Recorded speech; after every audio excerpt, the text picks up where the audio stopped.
Olá, hoje é quarta-feira, dia 23 de janeiro, está começando mais uma mesa de debates aqui pela TV Juiz de Fora. Para a gente é muito especial ter a sua companhia, é muito prazeroso para a gente ter você aqui ligadinho. Eu te faço um convite para a gente ficar junto hoje até meio-dia. Hoje nós vamos conversar sobre a campanha Janeiro Branco e também sobre uma iniciativa da Sociedade Juiz-Forense de Proteção aos Animais. Agora eu apresento para vocês a nossa debatedora do programa de hoje. Nada melhor do que começar o dia recebendo uma amiga de volta. Janaína, prazer te receber. Voltei. Bom dia, telespectadores. Bom dia, Caio. Bom dia, Elisa. Bom dia, Elisângela. Bom dia. Eu, linda, eu e você e eu agora. Que dupla, né? Parceria. Nossa, fechou. E como foi de final de ano? Nossa, Natal? maravilhoso. Tudo na paz, com a bênção do Senhor, tudo tranquilo, trabalhando. Não descansei, porque eu sou imparável, mas deu tudo certo, graças a Deus. Férias só da mesa de debates, né? É, porque a demanda foi grande de trabalho, graças a Deus. A gente tem que agradecer. Com certeza. Prazer te receber de volta. Igualmente. Tá? Agora eu apresento para vocês as nossas convidadas do programa de hoje. A gente recebe a responsável pelo abrigo da Sociedade Juiz-Forense de Proteção aos Animais, Maria Elisa de Souza. Bom dia. Bom dia. Tudo bem? Bom dia. Tudo ótimo. Graças a Deus. Bom dia, pessoal. Vamos aqui, né? Lutando pela causa. Com certeza. Com certeza. A gente espera conseguir ajudar mais uma vez, tá bom? Sempre Obrigado. ajuda. A gente também recebe a psicóloga e minha amiga, pessoal que tá com prazer, tá com a saudade, é um prazer te receber novamente. Primeiro programa mesa do ano juntos. A Elisângela Pereira, nossa psicóloga, tudo bem? Tudo bem, Caio? Tudo jóia? Telespectador também, né? Tudo bem com vocês? Espero, né, 2019 aí com muita saúde, já que a gente veio para falar de saúde mental, né, e a saúde emocional, então vamos trabalhar essa causa, né, expandir essa ideia para que as pessoas consigam, né, cada vez mais entender o porquê e a necessidade disso. Importante. Essa campanha veio num momento muito oportuno, né, já pensar na saúde mental, fazer essa autoavaliação. Essa ideia, ela é uma ideia desde 2013, né, foi idealizada por um psicólogo mineiro, não é? E exatamente porque eu acho até interessante a gente falar disso. Por que Janeiro Branco, né? Porque janeiro sempre é aquela época que você vai repensar o que você vai fazer no ano. Então, interessante. Perfeito.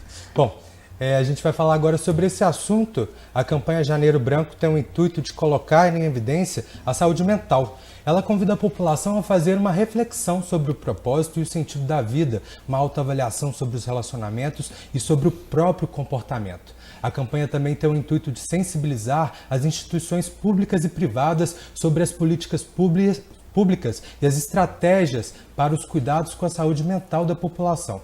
Elisângela, você já anunciou que essa é a 6ª edição da campanha, né? Começou lá em 2013. A ideia foi idealizada no final de 2013 e o primeiro ano foi 2014, então a gente está aí no 5º ano de Janeiro Branco, né? E acho que é interessante as pessoas, porque surgiu exatamente dessa ideia. Chega final de ano, o que acontece? Fica todo mundo naquela paranoia do o que eu fiz, o que eu não fiz, o que eu deveria ter feito, o que eu vou fazer, e isso mexe muito com o emocional, né, das pessoas, esse lado psíquico das pessoas. Então a ideia é exatamente a gente pensar isso, como que nós vamos estruturar o nosso ano, as nossas relações, porque isso é muito saudável e, ao mesmo tempo, quando isso não é feito de maneira adequada, desequilibra muito as pessoas emocionalmente, psicologicamente. Então, é pensar na necessidade da gente ter saúde física, né, saúde orgânica, fisiológica e mental também. E o quanto que essa parte do mental e do psicológico é importante para as pessoas. Porque eu falo que, né, aquela história de mente sã, corpo são, é a mente que comanda. Se a sua mente está bem, se ela está bem estruturada, se ela está bem equilibrada, você consegue dar conta, por maior que seja a sua cruz, você consegue, né, tirar força, motivação, continuar lutando. É claro que tem aquele dia que você está mais triste, o dia que você está mais alegre, aí altos e baixos é normal, é ok, mas a gente não desiste, né? Então, assim, é muito para essa tentativa de diminuir taxa de suicídio, que cada vez aumenta, né? A gente tem outras campanhas que trabalham exatamente essas questões. Então, assim, a ideia é, vamos pensar nisso e olhar diferente, porque ainda existe muito preconceito em relação à questão da saúde mental e emocional. Frescura, bobagem, né? Então, a gente tem que tirar essa ideia. Era isso que eu ia te perguntar. As pessoas negligenciam demais. Sim. Eu trabalho na área de negócios, né? Eu sou minha formação em psicologia também, mas eu percebo que as pessoas vêm com uma demanda empresarial e quando você percebe é uma demanda psicológica. Sim. Quando você pontua, porque não é minha praia, eu não trato a disfuncionalidade, as pessoas falam, não, isso não é para mim, eu não sou doido, não. Então, é para quebrar também a ideia um pouco disso, né? A desse gente preconceito. se olhar, se conhecer melhor, tá, né? Exatamente. Olhar realmente as nossas oportunidades de melhoria, porque como a gente vem conduzindo a vida, até para a construção de novos objetivos, novas metas. Não, e entender que às vezes a gente planeja uma coisa, mas nem sempre vai do jeito que a gente imagina. E aí o que fazer? Vamos repensar. E isso faz parte da vida, né? Conseguir lidar com os erros, que eu falo que não são erros, são tentativas. Exatamente. Não é? E as pessoas enquadram isso como é um erro e aí eu vou desistir. Não, então reestrutura e segue o baile. Não tem outra opção. E aí a gente entender isso como desafios. Eu falo que são, às vezes, propósitos e missões que Papai do Céu coloca na nossa frente, e se você não resolve, eu ainda brinco, ele vai te dar uma pior. Exatamente. Então, assim, resolve essa, que é o melhor que você faz. Porque eu falo que é igual o joguinho de videogame, vai aumentando a fase. Seu bonequinho tem que mudar de fase. O grau de dificuldade vai aumentando. Não conseguiu passar dessa daqui, não. Você volta no início e faz de novo. Aí passa a fase. E assim vamos. Isso é da vida. Né? Então a gente precisa. O que garante a nossa evolução.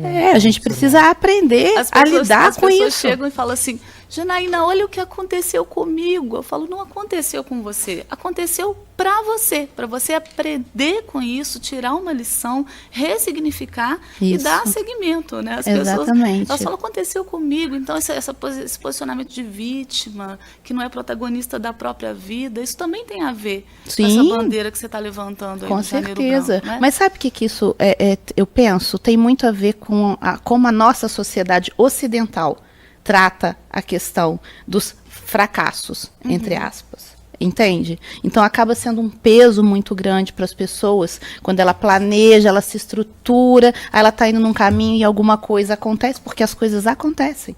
E a gente não tem o menor controle sobre isso, a gente tem que ter essa consciência, a gente não controla nada.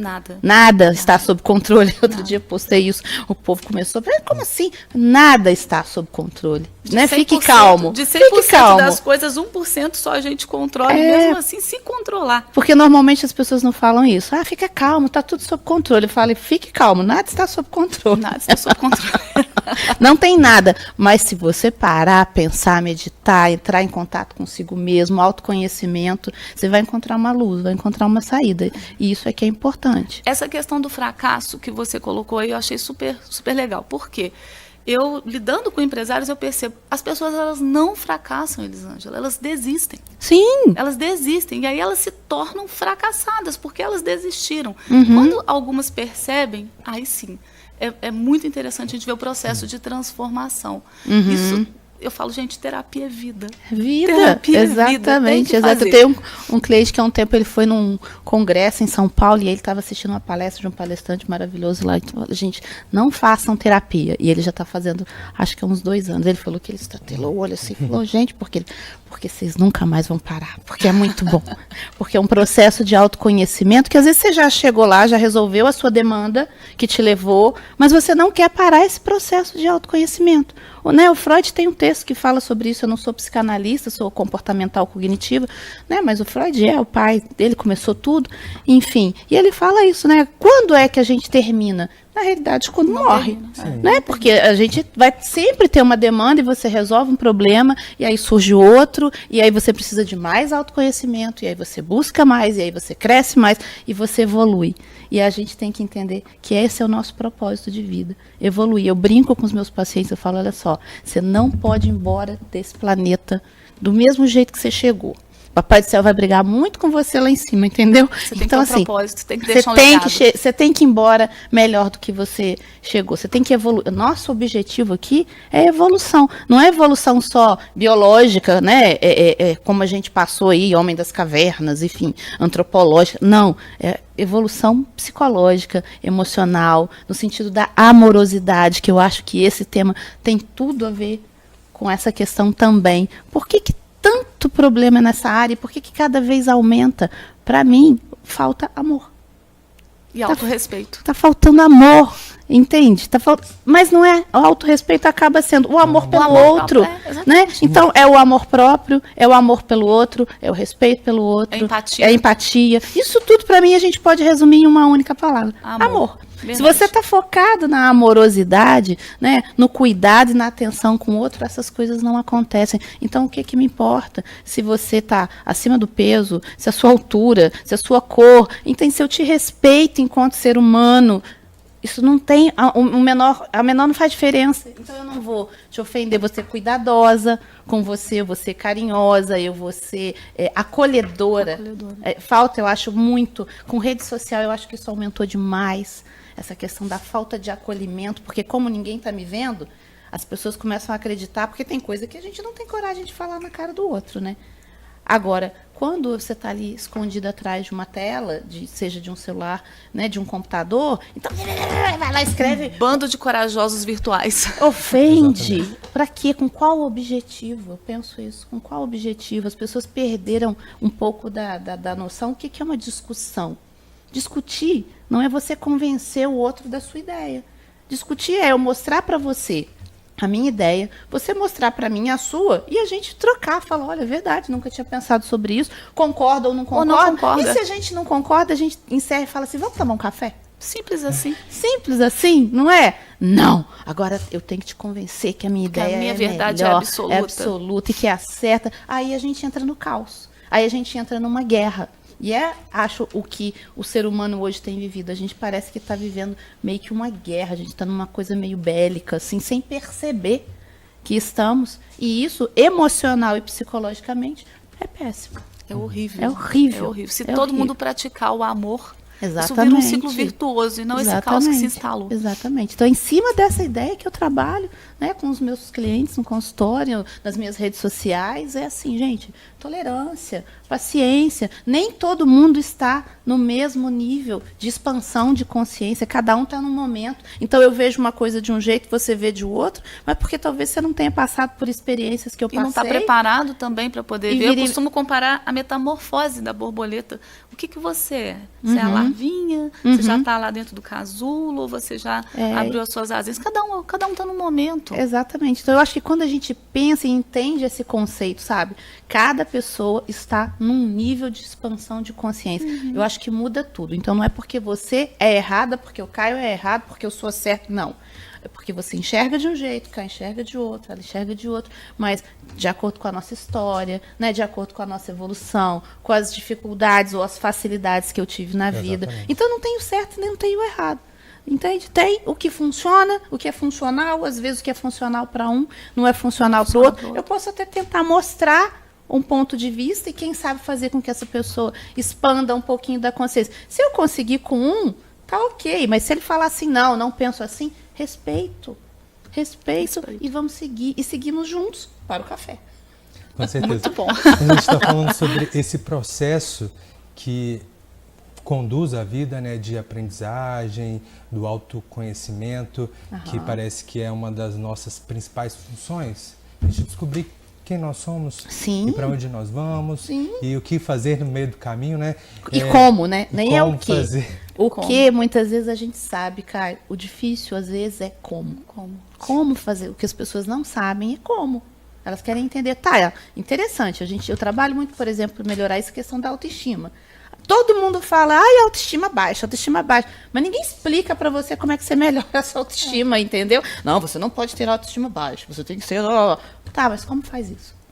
Então, eu acho que a questão é aprender o como fazer. A pessoa nem entende o porquê que a autoestima está baixa. Ela precisa entender que isso está dentro daquele autoconceito, da relação que a gente tem com tudo que a gente viveu até hoje. Sim. Que a gente traça um eu ideal, a gente tem uma autoimagem do que a gente é agora, e a relação entre essas duas coisas é que vai afetar diretamente a sua autoestima. Quanto mais próximo você tiver daquilo que você mais queria ser, melhor sua autoestima. Quanto mais distante, pior sua autoestima. As pessoas nem entendem isso. Sim. E elas não querem se conhecer. Exatamente. E a falta do autoconhecimento faz com que o olhar do outro afete a autoestima dela. E isso é terrível.